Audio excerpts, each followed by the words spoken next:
Hello, everyone. My name is Zach Porter. We'll be going over Business Communications Chapter 18, titled Building Careers and Writing Resumes. Finding the ideal opportunity in today's job market. In this process, there's three steps that need to be taken. The first one is getting organized. Job searching can last months, and multiple contacts can be acquired throughout the search. Keeping things organized will help ensure you don't miss out on any opportunities.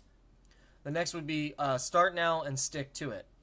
Even if you're not ready to get a career yet or for your career, using this time to research and plan will help you not miss out on any future opportunities when you become ready.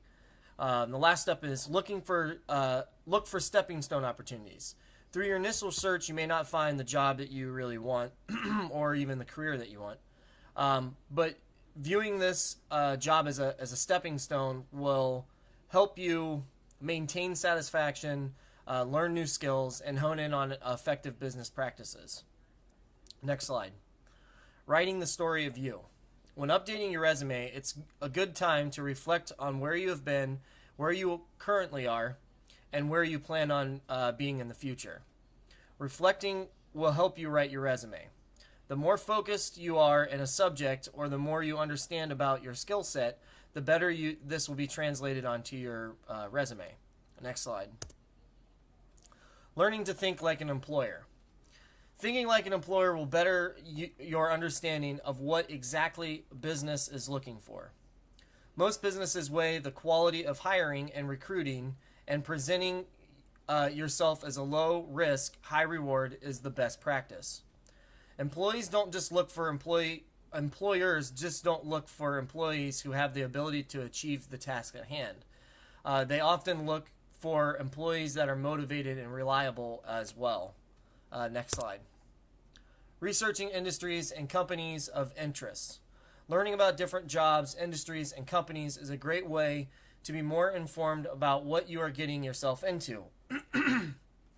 Knowledge is a powerful tool and can be used as a great advantage when in the hiring process.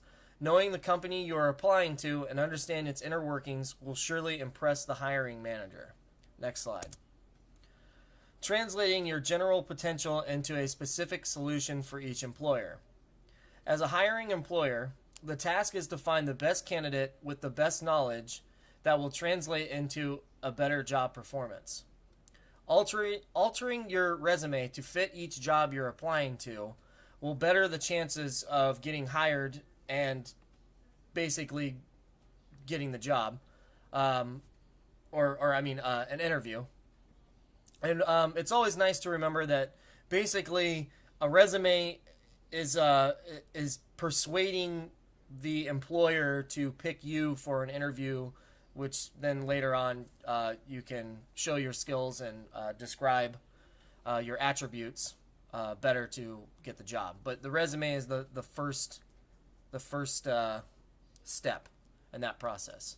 Next slide. Building your network. Networking is the process of making informal connections with mutually beneficial business contacts.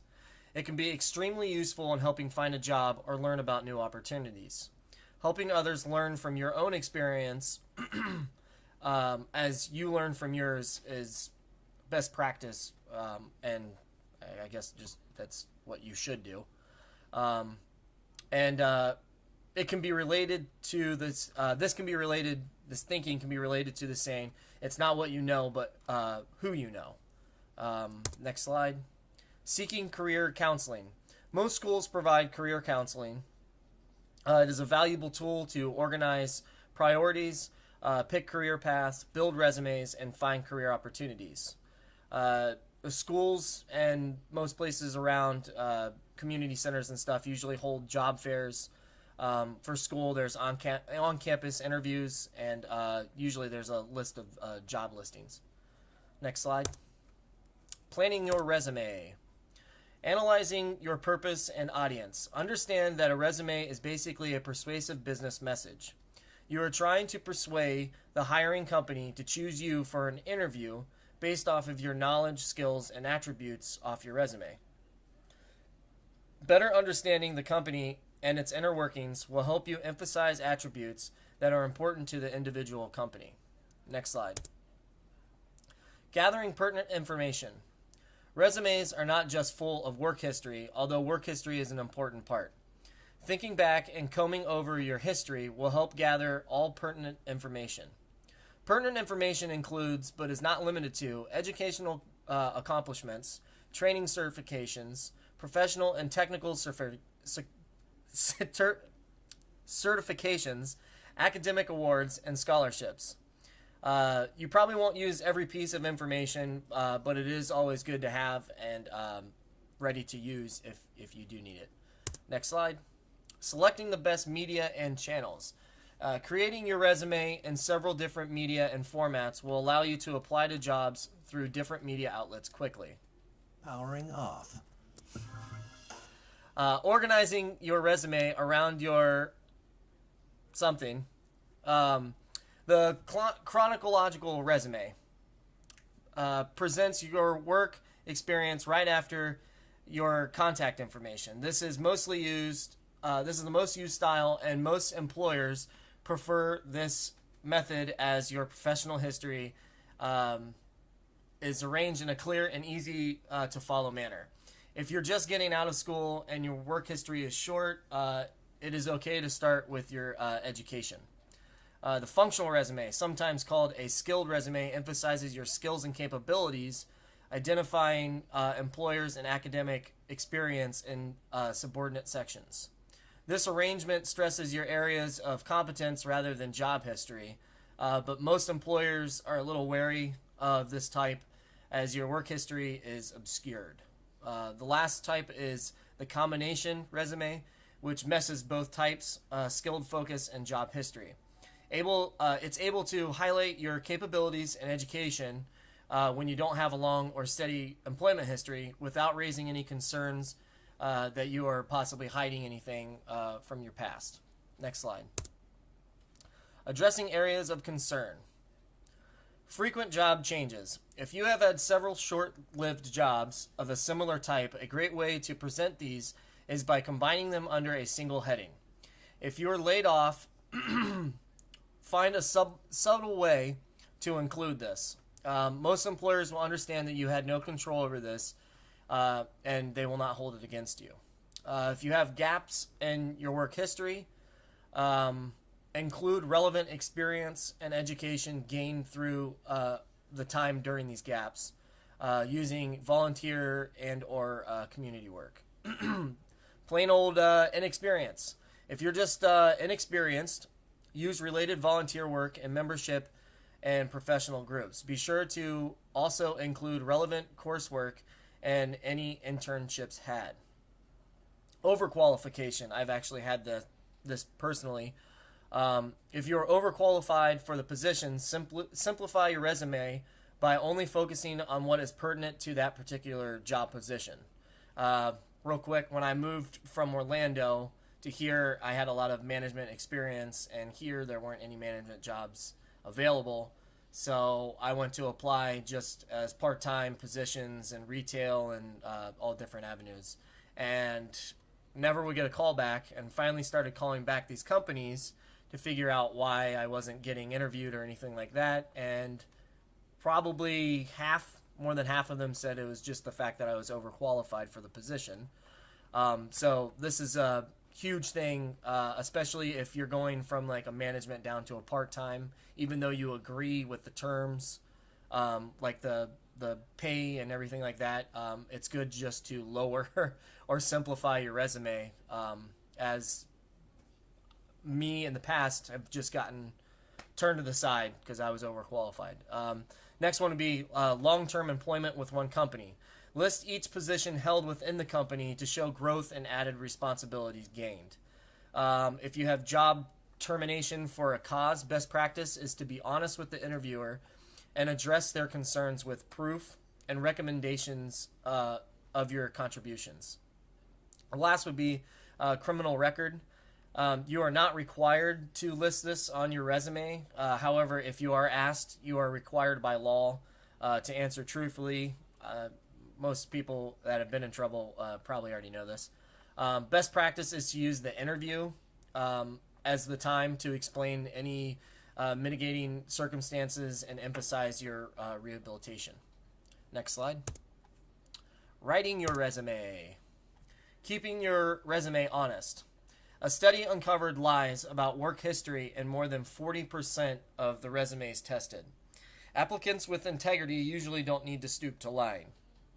If tempted to lie in your resume, know that companies do at least some form of background checking to ensure you have been honest. Most companies that, when they do uncover lies within a resume, they will refuse to hire the offending applicants. If able to sneak through this process, most lying employees will be found out that you were lying on your resume, as you will not be able to perform as you said you were, and you won't have the skills that you said you had. Next slide. Adapting your resume to your audience. The importance of adapting your resume to your readers' needs and interests cannot be overstated. After all, you are trying to persuade them to hire you slash interview you. In a competitive job market, the more you look like a good fit or a quality hire, the better chances you have of securing an interview. A good tip is to translate your past accomplishments into a compelling picture of what you can do for the employer in the future. Remember, you need to prove your past will help you provide a benefit for the employer. Next slide. Composing your resume. Write your resume using a simple and direct style. Using short, crisp phrases will help focus your resume on what the reader needs to know. Avoid using I. Instead, start your phrases with strong action verbs. Examples include, but are not limited to, accomplished, achieved, coordinated, created, initiated, participated, performed, set up, and supervised. There's a lot more examples on 498, and this is a good resource to use, this book, especially for these words.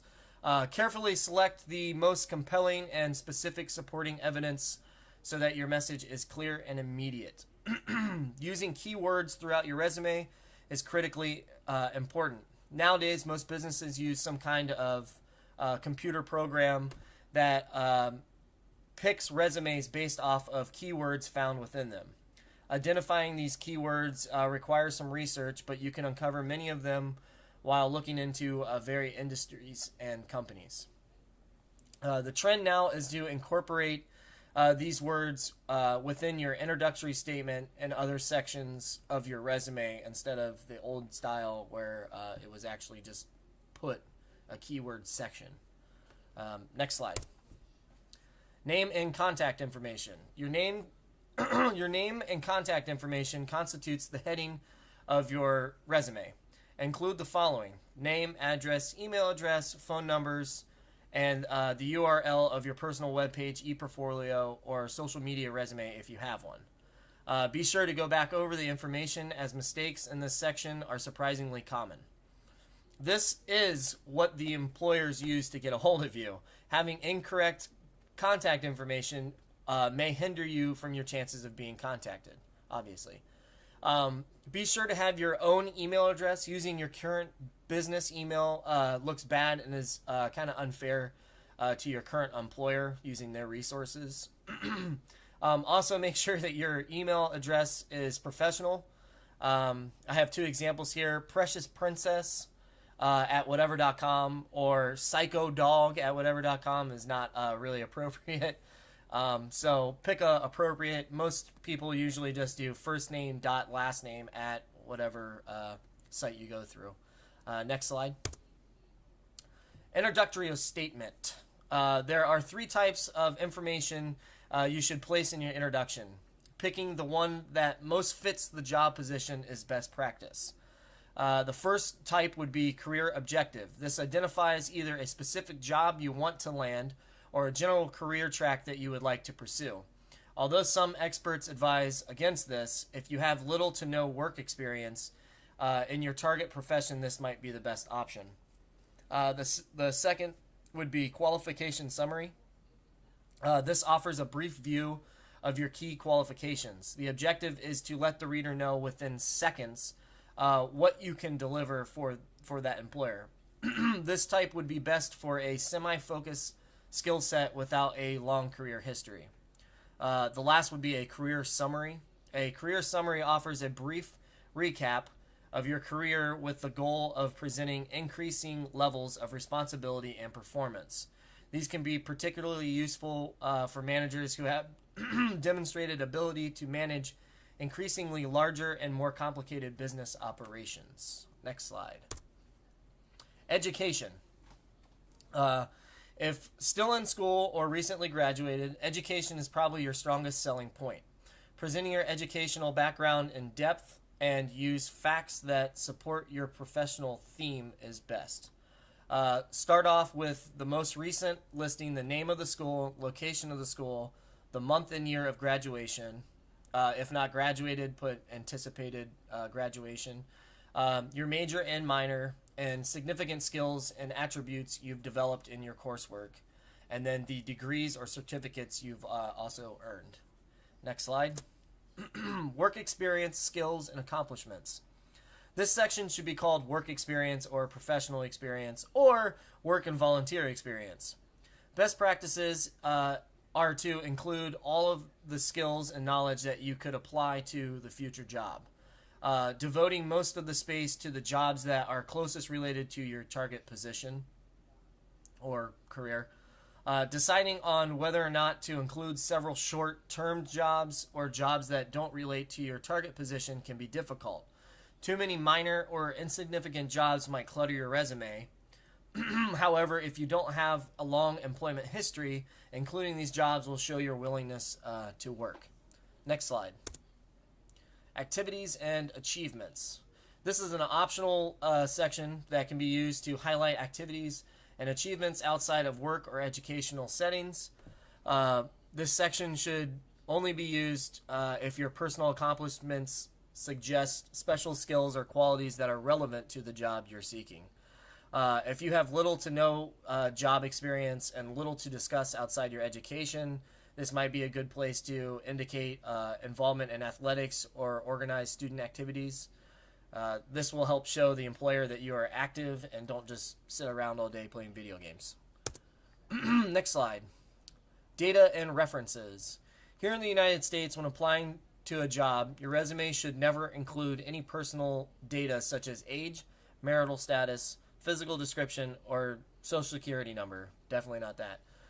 References should not be put in your resume. However, a list should be prepared and organized to be used later in the hiring process, usually after your interview. A reference sheet can be made for this using the same format as your resume. Include 3 or 4 references that have agreed to serve you as such, or serve as such. List each person's name, job title, organization, address, telephone number, email address, and the nature of your relationship. Next slide. Completing your resume. Revising your resume. Revising your resume is essential. If your employment history is brief, keep your resume to 1 page. Revise your resume until it is as short and clear as possible. Remember, the fundamental purpose of this resume is to get you an interview, not to get you a job. Weed out details and irrelevant information until your resume is tight, clear, and focused. Next slide. Producing your resume. No matter how many media and formats you choose for your resume, a clean, professional-looking design is a must. Don't pick a resume style just because it's trendy or different. Make sure it fits or works for your specific needs. No matter your resume design, make sure readers can find essential information within a matter of seconds. Preparing different versions of your resume in multiple formats is a great idea as companies accept resumes through different outlets. You may want to produce your resume in as many as 6 different formats. The 6 common formats are printed traditional form resume, printed scannable resume, electronic plain text file, Microsoft Word file, online resume, and a PDF file. Next slide. Proofreading your resume. Employers view your resume as a concrete example of your attention to quality and detail. To put things in perspective, your resume is one of the most important documents you will ever write. Your resume can't be pretty good or almost perfect. It needs to be perfect. So proofread it thoroughly and ask several other people to verify. Don't forget, most schools have several resources to help you build the perfect resume. Next slide. Distributing your resume. When distributing your resume, pay close attention to the specific instructions provided by every employer, job website, or other recipient. We're going through a couple types of ways to distribute. Mailing printed resumes. When sending resumes via mail, it's best to not fold your resume and to spend a little bit of money and put it in a flat priority envelope.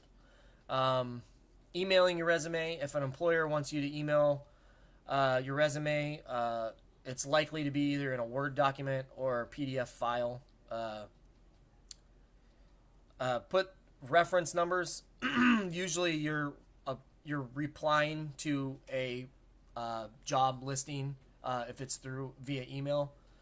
So put a reference number or a job number, attach that in your subject line would be best practice. Submitting your resume to an employer's website.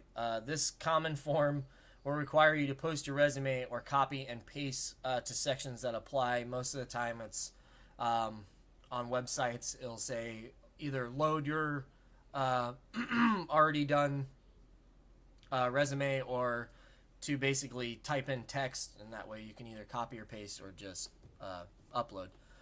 Posting your resume on job websites. When posting online, especially on any job websites, be sure that you have read and understand their privacy and security policies. Some websites are a little, not necessarily shady, but they give out information to businesses that aren't even looking. They might even sell your information just for people to contact you. So always make sure that you read privacy and security policies. Next slide. For my question, with all this new knowledge that we've gained throughout this chapter, what will you change about your resume? Or if you don't have one, what are some new tactics you will use in writing your new resume? Thanks, everyone.